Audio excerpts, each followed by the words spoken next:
Hello అండి అందరికీ. Shri Venkateswara institute of medical and science BSc nursing, BSc AHS and BPT merit list అయితే నిన్ననే release చేశారు, అంటే 17th రిలీజ్ చేశారు.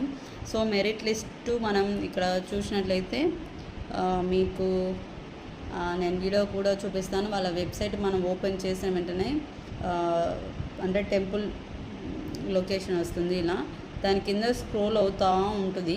దాని దగ్గర ఫస్ట్లో BSc nursing and BPT merit list అనేది దాన్ని క్లిక్ చేసిన వెంటనే మనకు ఇలా అయితే ఓపెన్ అవుతుంది మెరిట్ లిస్ట్ అంతా. ఎవరైతే ఇంకా మెరిట్ లిస్ట్ చూసుకోలేదో వాళ్ళందరూ చూసుకోండి. ఇంకా మీ ఫ్రెండ్స్, ఫ్యామిలీ మెంబర్స్ ఎవరైనా ఉంటే ఇన్ఫర్మేషన్ని పాస్ చేయండి. చూడండి, వాళ్ళ వెబ్సైట్ మనం ఓపెన్ చేసిన తర్వాత నేను చూపించిన విధంగా ఇక్కడ బీఎస్సీ నర్సింగ్, బీఎస్సీ ఏహెచ్ఎస్ అలా ఓపెన్ అయిన తర్వాత డైరెక్ట్గా మనకు మెరిట్ లిస్ట్ అనేది ఓపెన్ అవుతుంది. సో ఎవరైతే అప్లై చేసుకున్నారో వాళ్ళందరూ చెక్ చేసుకోండి నీట్గా. ఎవరైనా సెలెక్ట్ అయితే కంగ్రాచులేషన్స్.